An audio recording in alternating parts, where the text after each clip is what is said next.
This is episode 237. I didn't write this in my notes. 237 of the Illustrious Gentleman podcast. That's Scott. He's working. He's got a unicorn Christmas tree in the background. I'm Ryan. I'm not working. But together we formed a Voltron that is currently working on Justice League versus the Legion of Superheroes from DC Comics. You can pick up issue 1. It's out now.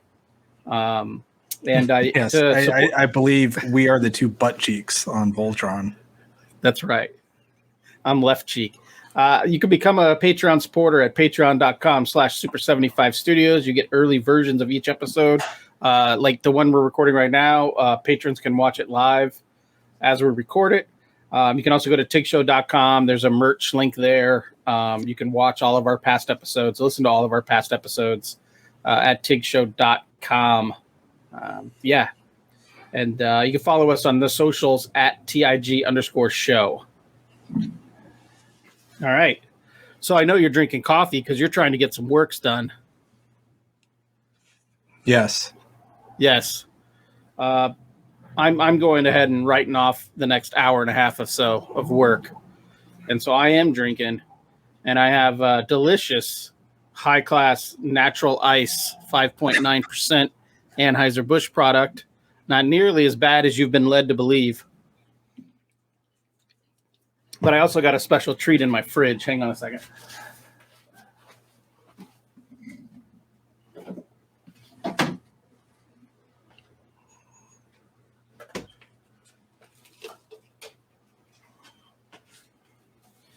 All right, so someone who I'm not going to name because I think creating moonshine is against the law still, at least in some states. But a friend of mine made his own rum. Ooh. And gave me maybe a shot and a half's worth. And I'm a little nervous because I'm not a rum guy. I haven't had rum in years. Rum and Coke used to be my jam when I was like a child, but now it's just too sweet. Rum by itself is too sweet. I'll drink Coke Zeros all day, but the mix of the alcohol I don't like Jack and Cokes. I don't like mixing flavored soda with alcohol. That's weird. Why is that weird? Because I said so. That's all you I want my Coke Zero to taste like artificial soda pop, not artificial soda pop with liquor in it. Like a Dr. Pepper and bourbon is one of the best things in the world. Yeah, a couple weekends ago, we hung out with some family friends, and the lady that was there, that's what she told me to get her at the store. Yeah. Get me some bourbon and some Dr. Pepper. Ooh. It smells more like tequila than rum. I should probably sip it straight just to be sure. But I'm going to mix it first. I don't know. I'm going to mix it, and then I'll save a little to sip. How much do you value your eyesight? It's only very important. It's only necessary for the work I do. But then I guess I could claim disability. And seeing as how I've been self-employed for so long, my disability checks would be a whopping $400 a month. So I think I'd be all right. It'd keep me in natty ice, that's for sure.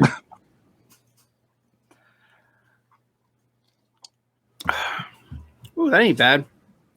I need to put some more rum in there. Okay, so today, do you have any TIG talk? I got a rec, but I'm not really watching anything. I guess I will. I'll put that at the rec too. So if recs are at the end, I don't have anything to talk about at the beginning, I suppose. No, it's we're closing in on the end of the January transfer window.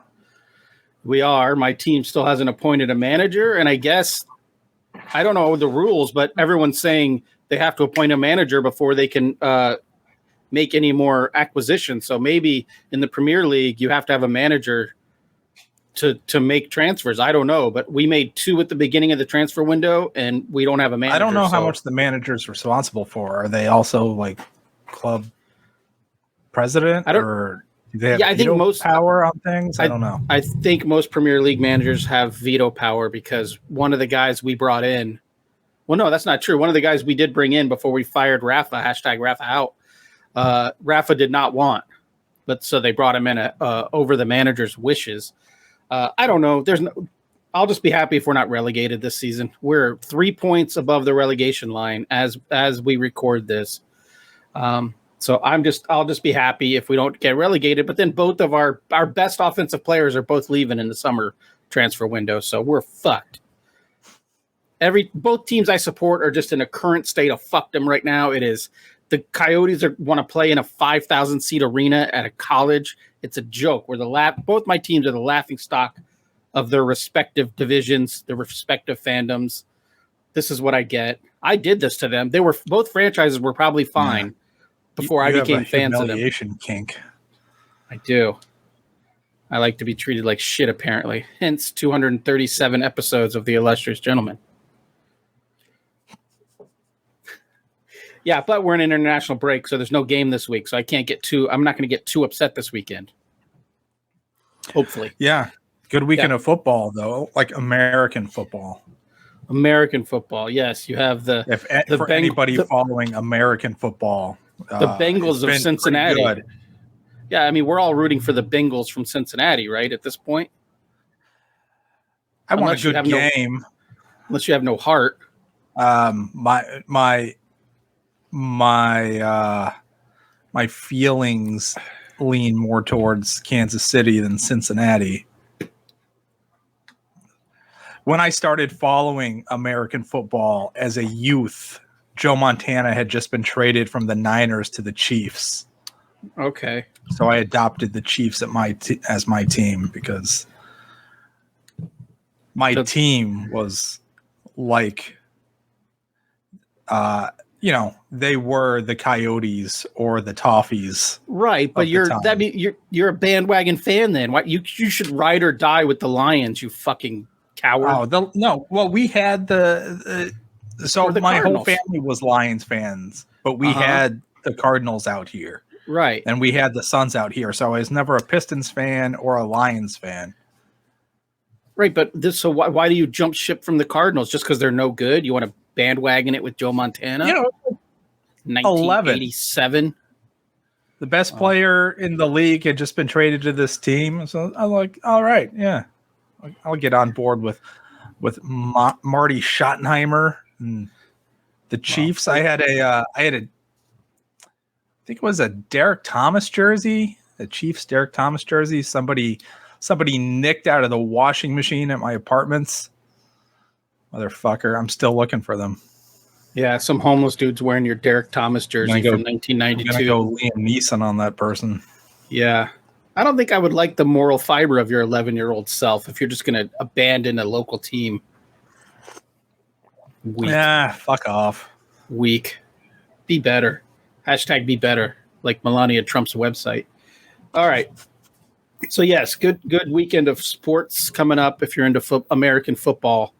I don't know who else is in it. You got the Bengals. You got the Bengals, Chiefs, 49ers. Niners. All right, I'm going to go Rams survivors. I'm going to go Rams Chiefs Super Bowl. I think that's the favorite. I don't think I'm going out on a limb. It would be entertaining. Yeah, and then I'm going Chiefs. Patrick Mahomes is going to. I would like to see the Niners win. Didn't they win last year? The Chiefs? No, they got beat by the Bucks. Oh Jesus! They won the year before when they beat the Niners.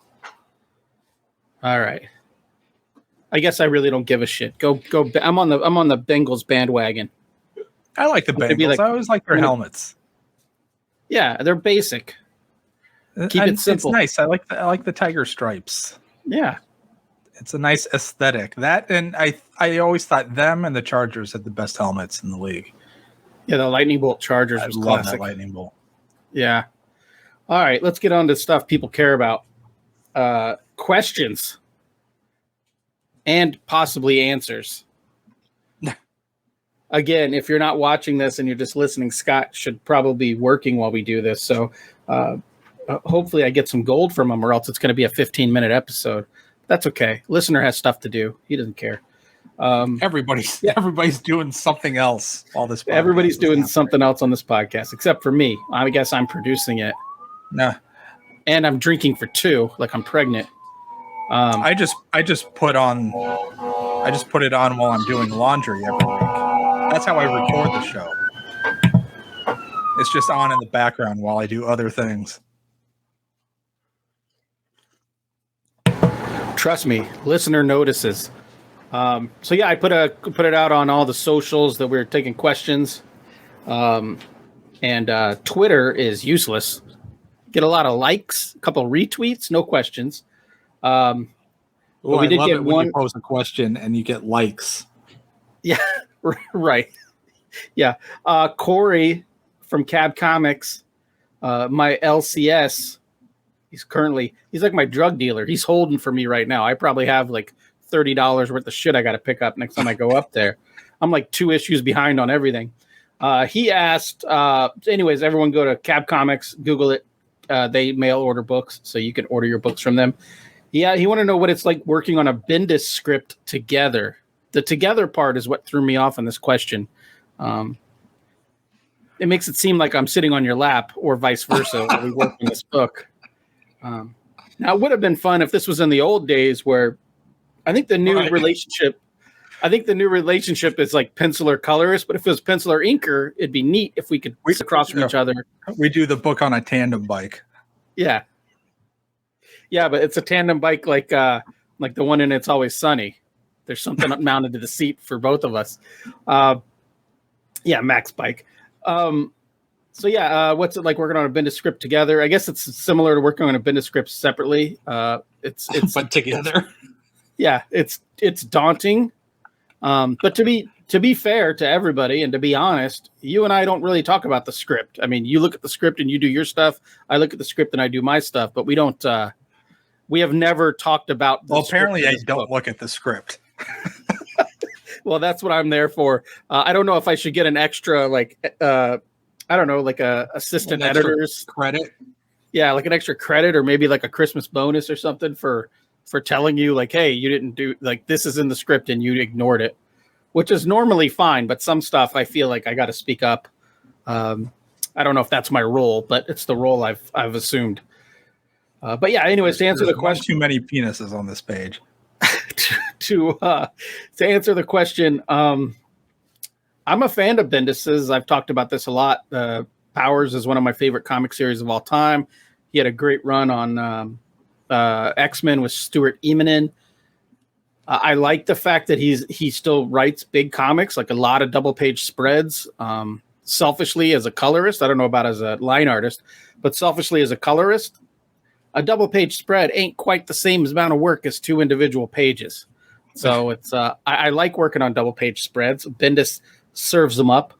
I enjoy it. There's a lot of characters. There's a lot of shit going on, but it keeps you honest, I guess. I can't cheat on this book the way I might be able to cheat on some other stuff I've colored. But yeah, I'm happy to work on a book with Brian. Like I said, he's an all-timer for me.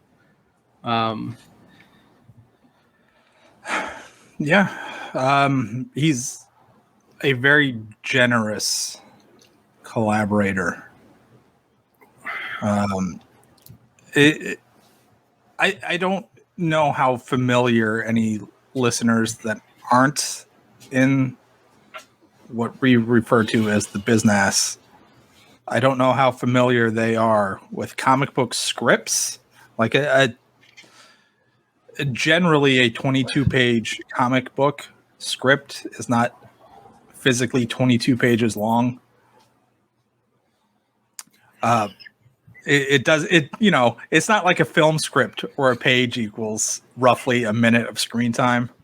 Right. So, and a lot of his writing, there's a lot of it's dialogue. There's a little bit of action direction, but I feel like maybe a third of it is just him being excited about stuff.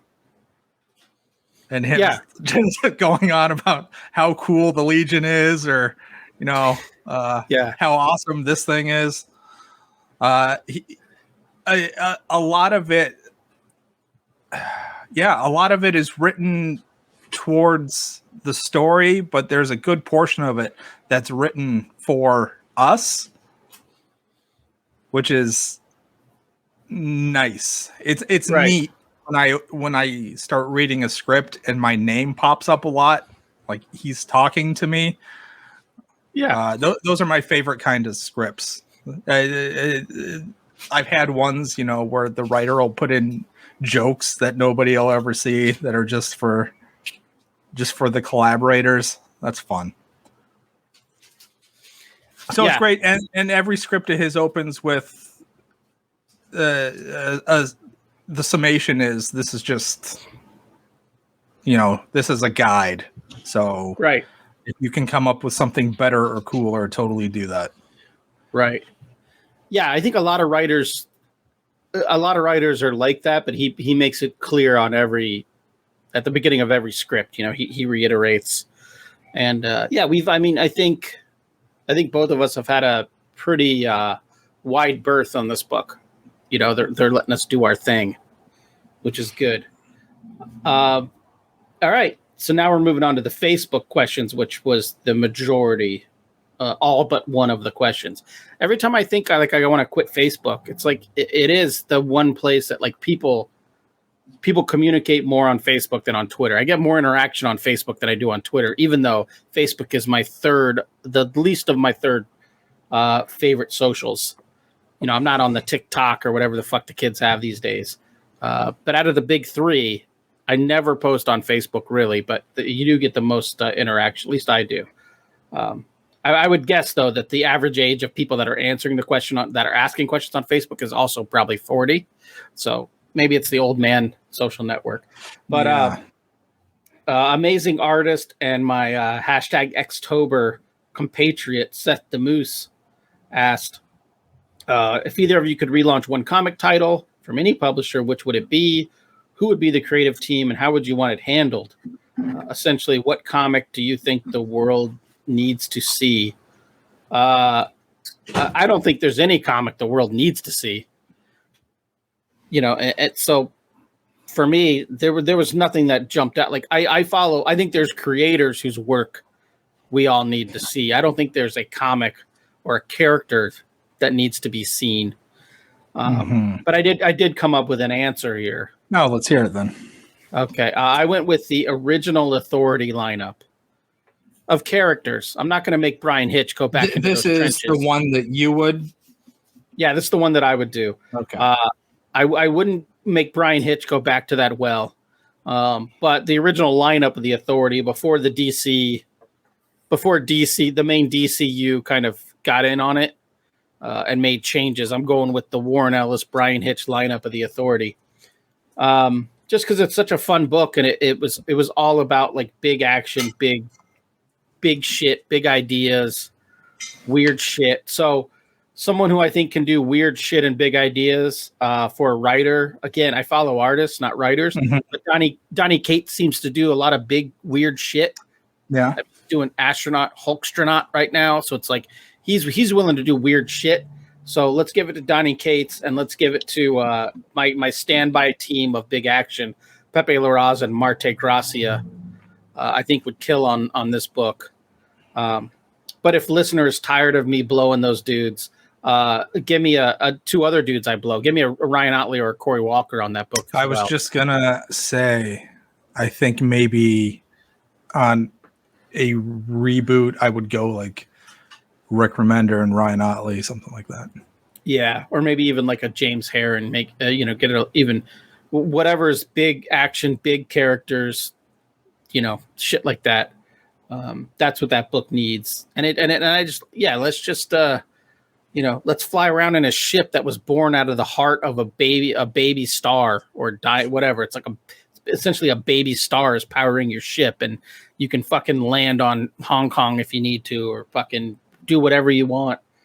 Let's have a character that can walk between walls from cities. Like, it was so fucking bonkers, the original Authority lineup. It's just nuts, the shit that they could do. And I don't really need the Doctor. I don't even know if I really need Swift. I need Jack Hawksmoor. I need a Jenny, whatever it is now, Quantum, Lightning. Go with Sparks. Give me those two. I'm good to go. Midnight or Apollo. I'm ready to go. That's my Fantastic Four right there. But yeah, is there any book that you would relaunch if you had a chance? Like, is there any book that you miss seeing on the stands or you miss picking up that you would I mean, it's different if you grew up reading Spider-Man and you miss it. There's 5 Spider-Man titles to choose from now. That's so it's kind of a difficult question. I don't know. I still Ezreal's still on my bucket list of like personal stuff to do.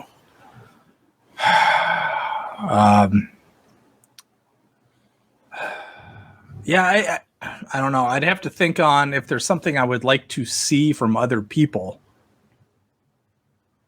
Yeah, I don't know.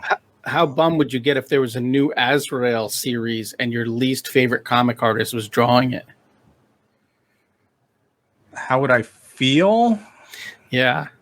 I don't know. I'd be disappointed for like 3 seconds and then I wouldn't think about it. But it just means as long as there's no book out there, you have your shot. If a new book came out with a terrible artist, it's going to reset the clock on Azrael. You might not get to it. Yeah, I guess. I don't know. I've got a... We are talking about the cat from the Smurfs, right? Yes. Yeah, I don't know. I've got a particular vision that I think could work in place of or in parallel to whatever's being done. Right. You have an Elseworlds pitch of Azrael. Yeah, I would. Yeah, it would probably fit just as comfortably in a Black Label or a Vertigo book as it would in the proper DCU. Yeah, I don't know if DC does Elseworlds anymore. It might all be Black Label shit, whatever they're... I don't know. Yeah, good question, though. I wonder what Seth's would be. He draws a lot of Rob Liefeld characters, which I appreciate. So maybe a Prophet reboot with Seth the Moose on it would be sweet. Bloodstrike. I'd color it. Yeah, I'd color it. Whatever. Glory. Yeah, Glory. Wasn't she just Wonder Woman? She was just Wonder Woman, right? Yeah. Cool. All right, next question. Comic book writer David Gallagher asked about finding inspiration in difficult times. Wanted to talk about that. Spoiler alert, David. It's always difficult times. I don't know. Yeah, that's right. I don't know if I've ever. Well, I should clarify that. I don't know if any time in the last 24 years has it not been difficult times. If anyone wants to do the math on that, if you know me, and it's not that my family has ever been difficult. It's just there's a constant worry, right? As soon as you have a kid, I don't want to say like, I mean, you don't have worries if you don't have kids, but at least for me personally, as soon as I had a kid, all I did was worry about that kid, and then it was worried about 2 kids, and it was worried about 3 kids, and it doesn't matter how old they are. I wake up every day checking my messages, make sure I didn't get a text in the middle of the night. I wake up worried nonstop every day. That's why I drink. It's my kid's fault. But finding inspiration in difficult times, it's the same for me personally. It's the same as in easy times. The way I'm inspired is I look at art. I watch a movie. I read a book. I listen to music. Music, not so much because I don't make music and I don't listen to music that much when I work. But you know, I'll find a new illustrator that I love on Instagram and I'll follow them and I'll search through their feed or great. Like this morning on our Discord chat, we were talking about comic art and like that was fun. Like, you know, pull up a Olivier Copiel piece and I'm like, oh, I'm gonna get to work. Like I'm ready to work now because this dude's crushing it. I like looking at that.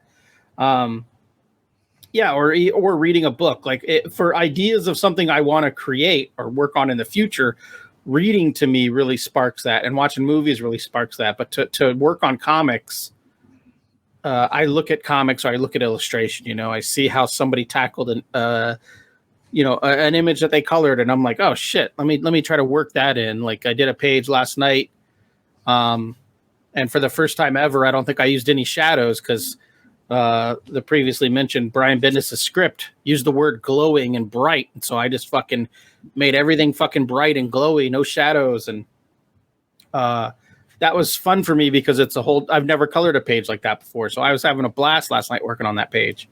So yeah, for me, it's the same as probably everybody else. I look at other art, I absorb it, and I try to get pumped up by it. Yeah. What about you? I don't know. I think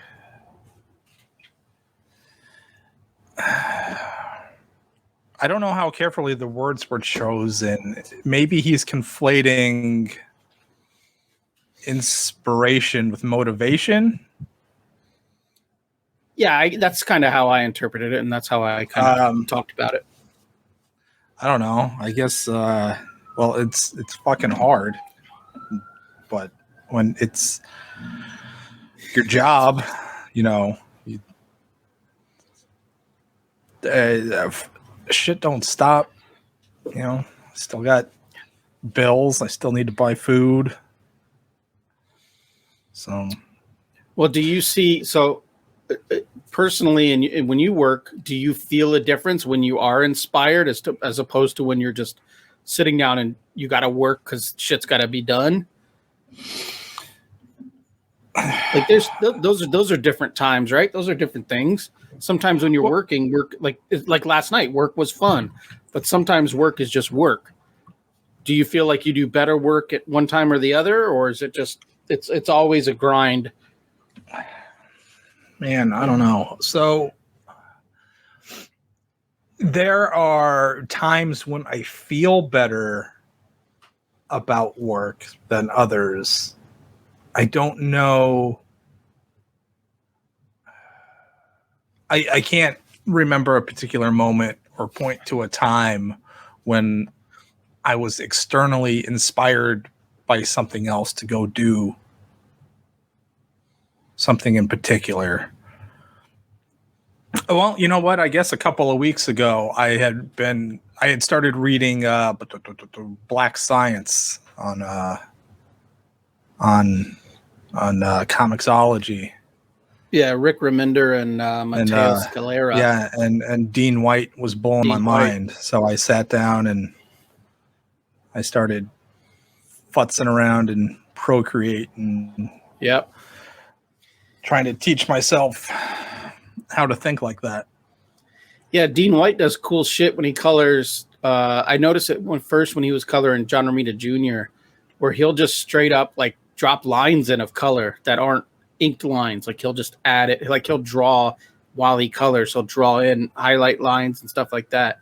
And I remember, like, as someone who likes to color, loves to color, I love that stuff, but I don't know how well that would go over. You would need a line artist that trusts you a lot to just go in and drop in accent lines and frown lines and shit like that. I haven't done much of that personally, but I love when he does it. It's like he colors the page and it's great and it's ready to go, and then he drops in with like a white colored pencil and just adds like these little highlights that I fucking love. Yeah, Black Science is fun. I don't think I read past the first trade, but it's something I would like to get back into at some point in the future. All right. Totes. Comic book writer Roel Torres, or if he's Brazilian, Joel Torres, asks, maybe you could discuss distribution strategies for the work. I guess it means our work, for work to get into as many hands as possible. So this takes a publisher out of the equation, because the distribution strategy to get the work into as many hands as possible is to work for Marvel or DC. That is the way to get, or a young adult, young adult like Scholastic series or something like that, something that's sold to teens and young adults. But I assume he meant this as a self-publishing kind of thing. So I got a couple ideas here. I've self-published several things, and I mean, it's embarrassing how few have sold. I occasionally still get like Indie Planet? Occasionally I'll get an email from Indie Planet that I fucking sold like a book that I uploaded there like a decade ago. and my 30-cent royalty is sitting in my account until it gets to enough money to pay out, which will be never. And then when it does, it'll buy me a hamburger. So I'm not the right person to ask about self-publishing. But yeah, I have ideas that I'm going to throw out some ideas that I personally don't follow. Right. So I'm going to give some advice that I personally don't do. That's the best kind.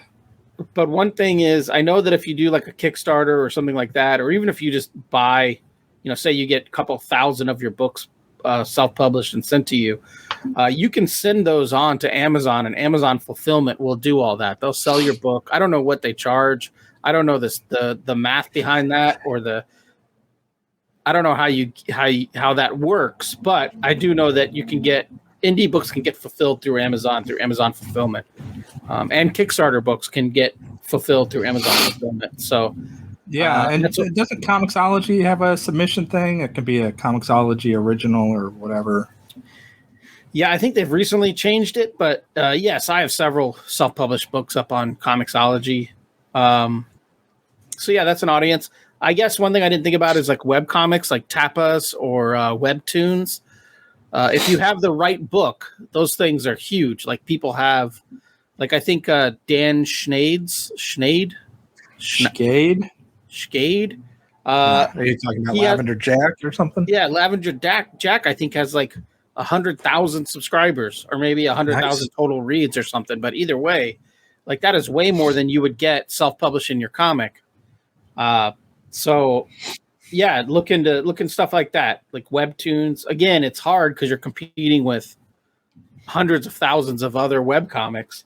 But I guess that's the same in anything, right? Like if I could draw like Matteo Scalera, or if I could draw like Stuart Emanin, my self-published books would have sold more than a dozen copies, right? Like it's all math. I mean, it's all common sense and it's all math. If you, I don't know, this is going to sound shitty. If you're a self-publisher and you're paying the lowest rates possible to get an artist who works like he got paid the lowest rates possible, don't be surprised when no one wants to buy your book. If you put the work in and you put the marketing work in, like Doc Unknown that I did, that was a successful indie book, and even a successful indie book no one's read, but it was successful enough to people came to shows, they bought it, they knew about the book. But that's still on a super small level, and that was considered like an indie hit, So maybe hit's the wrong term, but whatever. But yeah, I would look into those kind of distribution methods: Webtoons, Tapas, Amazon Fulfillment for print copies, Comixology Submit. But also another way, and this is old school shit, is if you have a print book and you're the distributor, say they're sitting in your garage and you're shipping them out, you need to call the biggest comic book shops in every state, talk to the guy there, ask him if he'll take books on consignment, ship them 10 books if they will, ship them 5 books. I don't really know otherwise than that. If I was going to self-publish now, I found there's a reason my last self-published book was black and white. My next self-published book will be black and white, because I found a cheap local black and white printer that prints quality books, and I can go pick it up so I don't have to have them shipped. And I can mail those out for fairly cheap, So be smart about it. Get something that fits in a 5x7 envelope. That's why I made my book manga size, right? So it fits in a small envelope, ship it by media mail. It costs $2 to ship. It's easy. A color book, self-published, flop comic book size it's a pain in the ass to ship. It's a pain in the ass to it's super expensive to print. So yeah, you're cutting off half your audience if you only go black and white, but you're paying 1/5 the amount you would pay if you paid for a color book. So if you're going to go with my advice to anyone, if you're going to go in print, go black and white. If you're going to go online, then yeah, go crazy, go color. But it's all about social media. It's all about getting people to retweet your tweets, getting people to talk about you on Instagrams, getting people to like your pages on Facebooks. But yeah, also talk to comic book retailers. Talk to comic shops. I don't know. I don't know, because if I did know, I'd be a much more successful. Right. Yeah, that's the thing. Yeah. And our next question kind of rolls right into that. And this is from Thomas Healy, friend of the program, current editor-in-chief at Todd McFarlane Productions. So don't say anything bad about him. We don't want to get it back. We don't want to get back to the Todd father. He says, how about a discussion about the pros and cons of working on your own comics versus working for a publisher? So again, I just kind of laid out the cons of working for yourself. It's tough. And it's not tough if you're Donnie Cates and he says, hey, do you want to do a book and release it on my Substack and then we'll release it through Image when it's done? That's technically self-publishing. That's not hard self-publishing. Hard self-publishing is, hey, I created this black and white graphic novel. Does anyone want to buy it? Nobody knows me. Nobody likes my work. But hey, I did it. That's hard self-publishing. Yeah. So there are a lot of cons to self-publishing. The pro of self-publishing is you can just go buck wild. You can do whatever you want. It doesn't matter. You don't have a boss. You don't have an editor, which a lot of times is a problem. But also, if you're all about the freedom and you're into like the zine culture and the black and white outlaw comics culture and all that shit, then self-publishing is for you. You know, if you just want a mailing list of a couple hundred dudes or maybe even a couple thousand dudes who just want to buy your weird shit, then self-publishing and all that is great for you. If you can make a living doing that. I've said before, if I could get 3,000 monthly patrons to buy digital versions of my book, I would just do my own book nonstop. Like that would sustain me that would sustain me as a career, right? Like, and some people are good enough to do that. I'm not. So for me, self-publishing has always been difficult. While I do enjoy the freedom, like when we got into comics, right? Like working on Mysterious Adventure magazine, we didn't do it for the money because there was no money. And I only did like a pinup. It's not like I worked on it, but you did. But it was fun, right? It was exciting. Like even just bouncing emails back and forth and you know, that was fun. It's fun when you're getting into comics to do that shit when money is not a factor. Yes. It's super fun. Like even like this morning chatting on the Discord about comics is super fun. I mean, we're all losing money every time we type that, and I'm not working on something. I'm losing money, but it's fun. But the pros of working for a publisher, as you made a visual sign with your fingers earlier, it's money. It's page rate. It's upfront pay. You know. For the most part, some publishers are still on the ridiculous 30-day, 60-day net. Some of them don't pay you at all. Some only pay in royalties. But I'm talking about a major publisher. I'm talking about a big publisher that will pay page rates and shit like that. There's nothing better than getting a good page rate and getting paid within a reasonable amount of time. Almost like a normal job, you know. That is the advantage if you can get it. Yeah. Self-publishing is definitely for a love of the game thing, because for 99.9% of self-publishers, there's no money in it. Right. Yeah, and self-publishing, the definition is so broad. It could just be you posting a page a week on your Facebook page or whatever, or it could be, you know, printing up 10,000 copies of whatever. I mean, that's nice. That's ballsy. All of the Kickstarter and Indiegogo campaigns, that's all self-publishing garbage, unless, you know, a publisher is making you do that before they'll distribute it. Yeah, that's a whole nother discussion. That it's gonna be great at some point. You and I are both gonna be out of comics, probably not because we want to be, but because we're forced to be. And then this podcast can become the spit and chicklets of comics, where we just talk shit all the time about stuff. But yeah, you know, my other note here is whether it's right or wrong, there is a respect factor that goes with working for a big two book or working for a big publisher.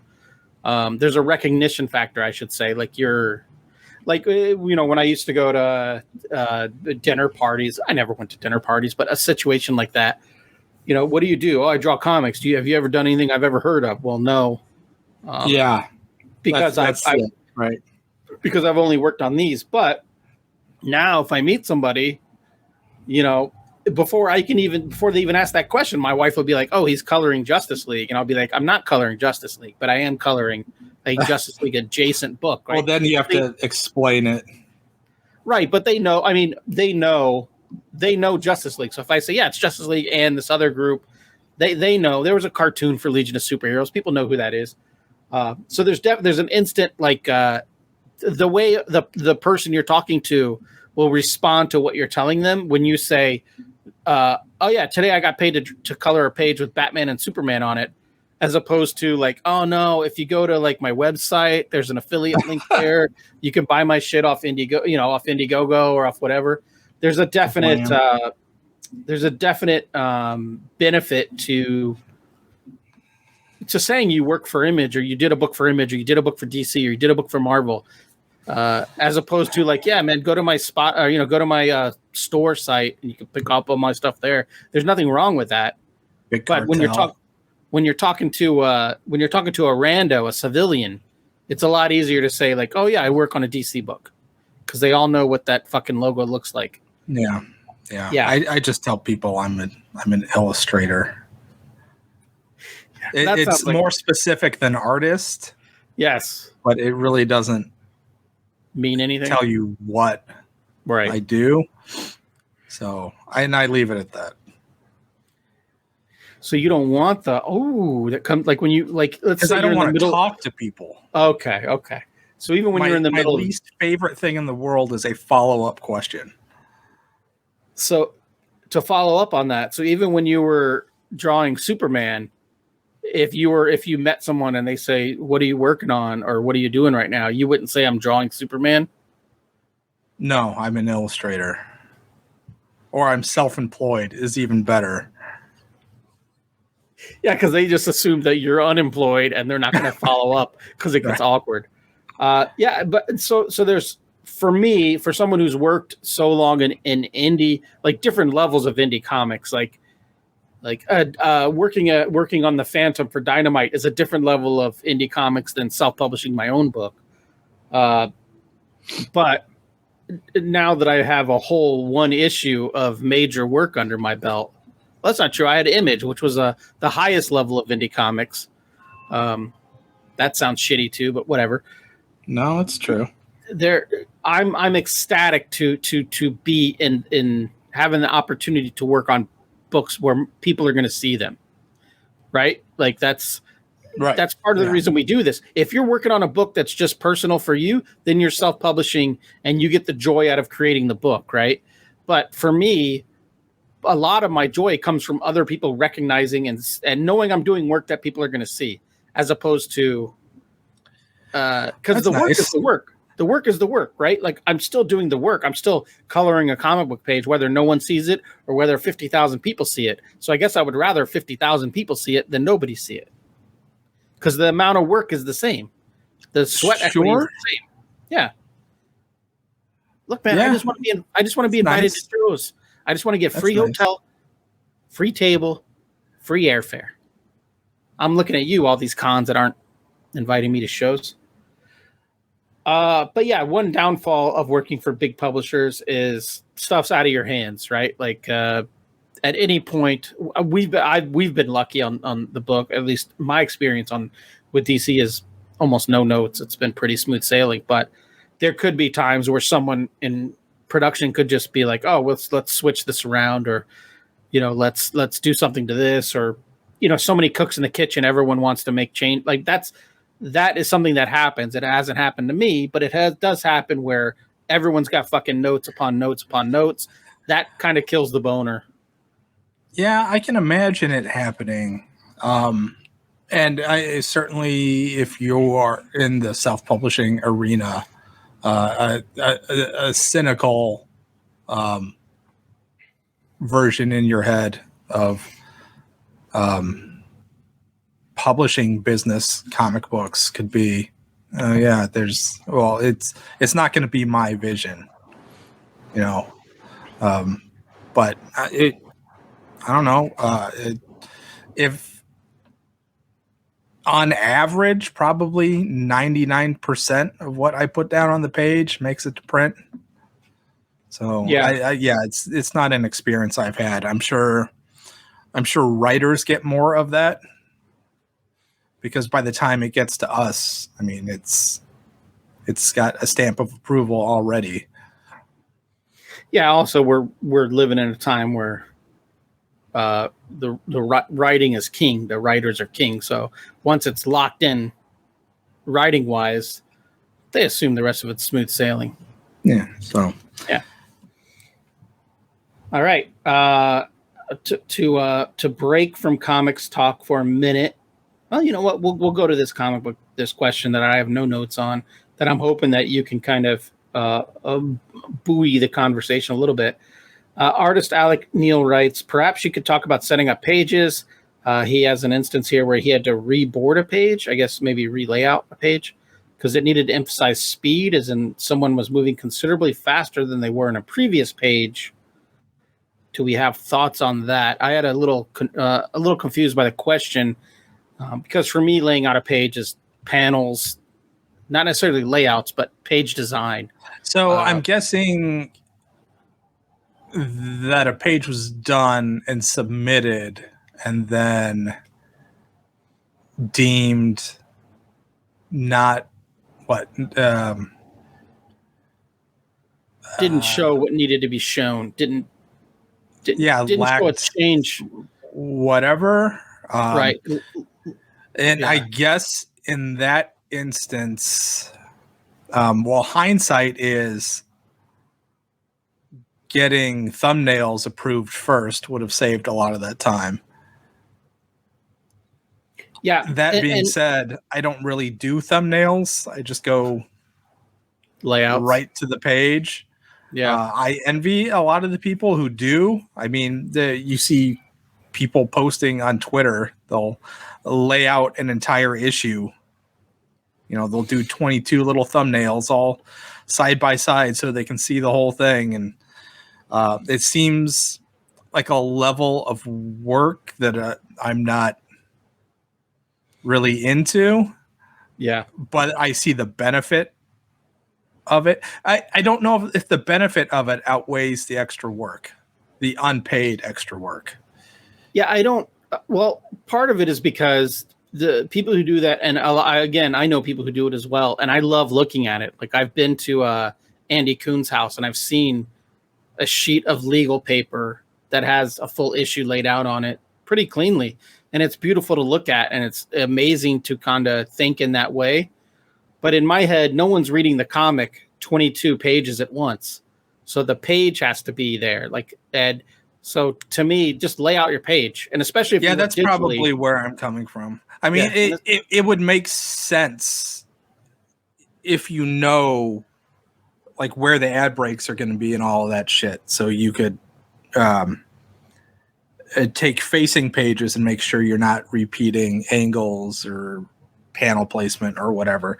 That stuff makes sense. But without that deep editorial knowledge of how the book is actually going to be printed, it's almost, I don't know. It's another entry in the cons list of doing that for me.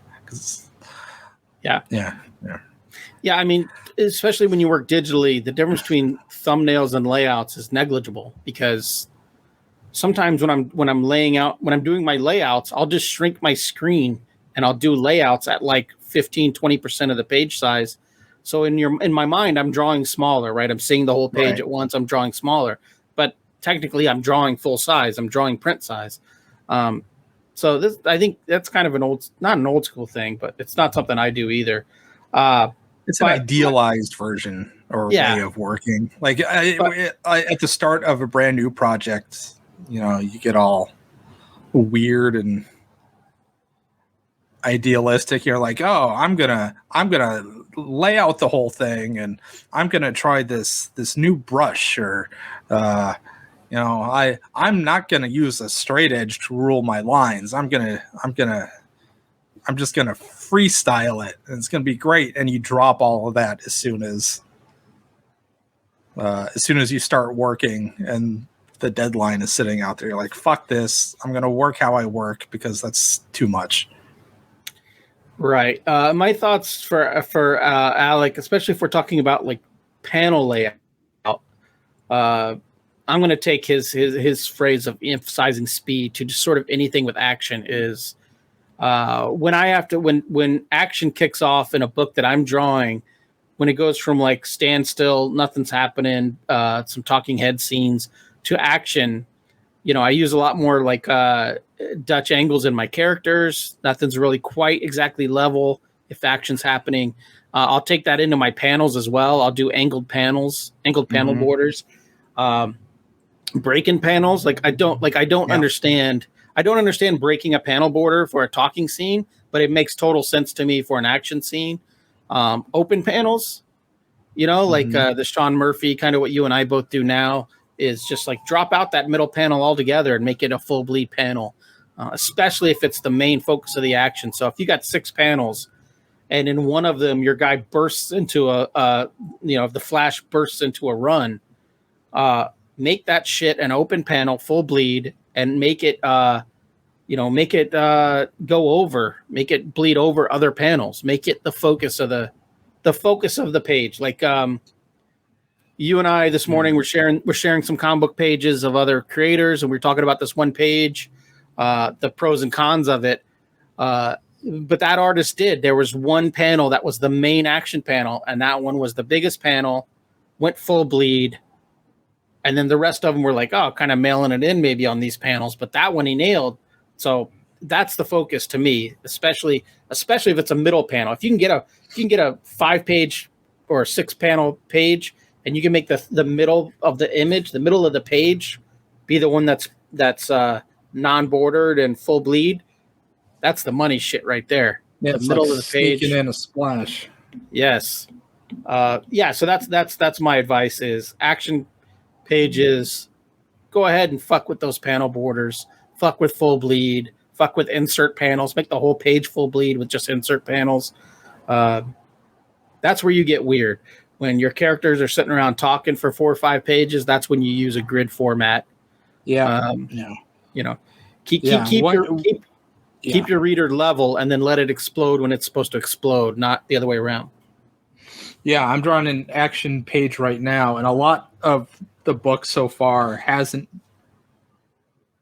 contained that. So it's a lot of my panel borders have just been level. But yeah, as soon as the action kicks off, I'm playing with shapes and overlapping and just trying to get I want the page itself to be as energetic as the panel or the content. Right. And I guess I would say in that also, if you're going to angle your panel borders, if like Scott was saying earlier, if you're lucky enough to know what page it's going to be, angle to the spine or angle. No, that's not true. Angle to where you want the reader to go. So if you're drawing a left-handed action page, all your angles should be point to the next page, right? Don't do weird shit where stuff just goes off angles off the page and shit. That's just weird. Whatever. That's my rando thoughts. I wish I could provide like a better source. Like, I don't know if this was covered in like Understanding Comics or anything like that. I don't know, but it's difficult here to discuss that because it's you want to demonstrate it, right?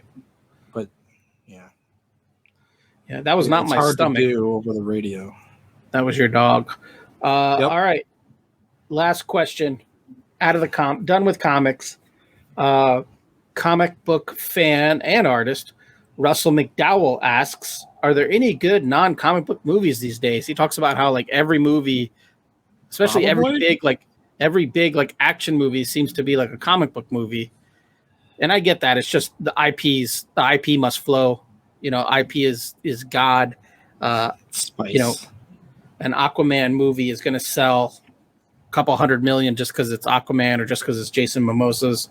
But I don't have a great memory for what I've consumed, and I don't watch a lot of movies just because it seems like such a like who has time to sit down and watch movies? I guess technically I do. I'd rather watch a movie than a TV show. Yeah, I like the long form. It's going to show up in my recs. Well, but I don't want to commit to 9 episodes of something. That's part of the problem. I often like that, but it is part of the problem. But I will say I watched The Last Duel the other night, on against Ridley Scott's wishes. I watched it on a much smaller screen than the theater, but I didn't watch it on my phone. I watched it on a nice 48-inch flat screen, and it was fine. It was good. I enjoyed it. It had some really cool, brutal. Jesus Christ! It had some brutal like murders and that shit. Just monster shit. That was great. But it's just a good movie. Well acted, well written, well filmed. It's got my boy Adam Driver, right? It's got Adam Driver looking in his sexiest Adam Driver self. It's got a mulleted Matt Damon, which seems to fit his character, crypto bro. But it's got Ben Affleck, who's making a career renaissance. I think I'm ready for the Ben Affleck career renaissance. But he has like dyed blonde hair and a dyed goatee, and it works. I mean, he's supposed to be a smug asshole, and that haircut works. It's working for him. Matt Damon's character is supposed to be like what's the term? Like not a cuckold, but kind of like a little man who's angry about being a little man. He's like me, or he's like a lot of guys who visited the Capitol on January 6th, 2020 or 2021. A lot of those dudes. He has that vibe going on, and he plays it great. I mean, he knows what he's doing there. So it was highly enjoyable. I highly recommend it, and it's on HBO Max. And then another small movie I saw, I say small because it wasn't an action blockbuster. It was Amazon, The Tender Bar, also Ben Affleck, also a terrible name, The Tender Bar, but just an easy to digest, well written, well acted, uplifting movie. I thought just you don't see a lot of those anymore. So yeah, I can recommend those two. One's on Prime, one's on HBO Max. Nice. Movies, yeah. I can't think of what I have seen that I have liked. The last movie I saw was Eternals, and the last one before that, I don't know. Shang-Chi, probably. So, The Eternals had some stuff going for it, but I agree with, I think something we talked about in private is that it could have just been a sci-fi movie without any MCU ties, and it would have been almost the same movie, and maybe better. Yeah, the Eternals was definitely something. Like I didn't mind it. It was just a lot of it was just whatever. We're not going to talk about it because we're talking about other movies. All right, so there you go, Russell. Sorry, we don't watch a lot of movies. There's a lot of movies I want to watch. Like I keep adding movies to my queue because every night before I go to bed, I don't have time to watch a movie, but I'll scroll through HBO Max and add shit to my queue. So I need to start hitting that. All right, on to our recommendations for the week, if we have any. It's a new segment we're doing that we're ripping off from every other podcast I listen to, our recs. And speaking of stuff on the screen. Speaking of stuff on the screen, I am shocked at how much I like Peacemaker. Oh my God. Okay. I'm sure we can talk about that at some point. I am thoroughly enjoying it. I like that DC just does not give a fuck, and they are just doing whatever the fuck they want. They basically just told James Gunn, like, here's a bunch of money, do whatever the fuck you want. I saw an interview with them. At one point, they call Batman a pussy, and James Gunn said that's the one thing they got notes on was that. Well, they thought he wrote Batman eats pussy. Eats pussy, like, right? No. No, Batman doesn't eat pussy, but yeah, he said like, no, I told them that it was important to the story that Peacemaker thinks that Batman is a pussy, so they just let him leave it in. And last night's episode, spoiler if you haven't watched it yet, anybody? Oh, listener, I didn't know there was a new one. They talked about I don't want to ruin the joke for you. I'll ruin the joke for you. They basically says Superman has a poop fetish. And I'm just sitting here watching it like they're talking about their biggest IP. John Cena is saying the biggest IP at Warner Brothers has a poop fetish on a show that millions of people are watching, and it's great. Marvel would never do that. Maybe in a Deadpool movie, but even that it's not connected to the larger thing. Like, I just love the balls DC has on these. Fox might have done that. I don't know that Disney would do that. Yeah. So yeah, I'm thoroughly enjoying Peacemaker. You made a comment as maybe you weren't. So maybe this is another show in the future. It's fine, I guess.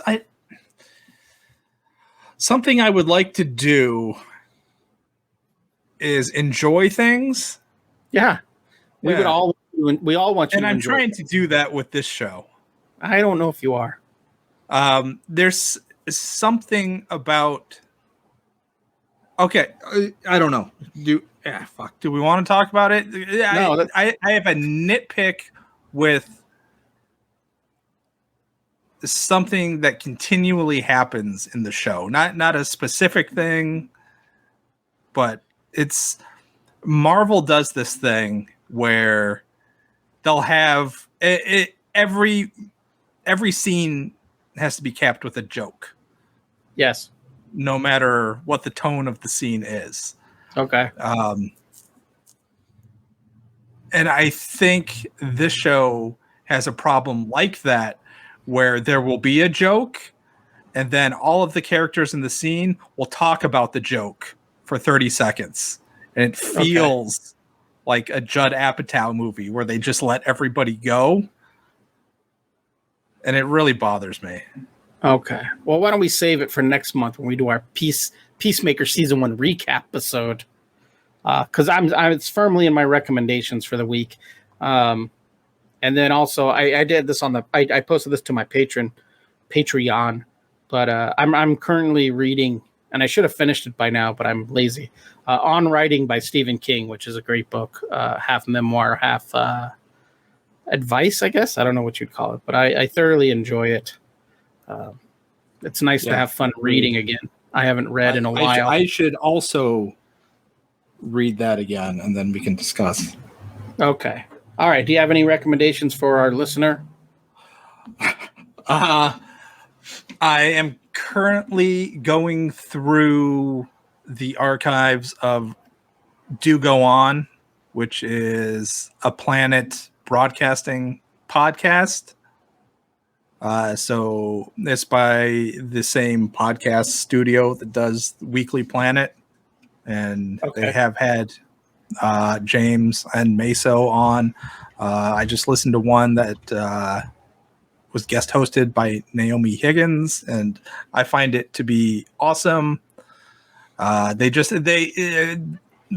have their listeners vote on a topic for the show, and then one of the hosts will go away and do all of the research on it and then present the topic to everybody else. And I like long podcasts, much like this one, but theirs routinely go like an hour, 45 minutes, 2 hours, something that I don't have to think about switching off of or changing for a while is nice. Okay. So that's something I can listen to. It's not a YouTube thing that I got to watch, right? Right. And all of their Australian accents are delightful. Oh, well, that just bumped it up a few notches. All right. Well, since we don't really have a drink, either of us have a drinks that can be purchased. I'm sure your Maxwell House coffee can be purchased anywhere. House. Whatever. I don't know what big coffee you're supporting currently. Kroger, not made of Maxwell House. And my bootlegged homemade rum, I can't. No one else can have, but I recommend it. I wonder if it's a little light on the ABV. You know, you think it's less than 40? Yeah, homemade. Yeah. I don't know how you can measure that out. Yeah, he showed me a photo. Ooh, I almost outed who it was by gendering them. They showed me a photo of their gravity when they were making the moonshine, and it was at 140 proof. Oh. And they had to let it mellow. So I don't know I don't know what it is. Or maybe I'm just a rum guy. Maybe I've been lying to myself all this time, and I'm a rum and coke guy again. I don't know. Rummy. But it was enjoyable. And also, just pick yourself up a 6-pack of Natural Ice, people. It's fucking Do perfectly, yourself a favor. perfectly fucking drinkable, and it's the cheapest 6-pack on the planet. So, all right. For a Anything reason. else? Anything else before we wrap up? Did you finish that page yet? Is that coming into my inbox soon? You get it. I'm drawing All Black right. Adam right now, so I'm really sort of savoring it. Yeah, you put some sweet lips on him on page 16 of issue 2. He had some. Yeah, he has a good look and some nice lips. I could tell you love him. I do. Yeah. All right. Well, send us out of here for the week then, Scott. Yeah. Enjoy things, everybody, because that's what life's about, or some shit.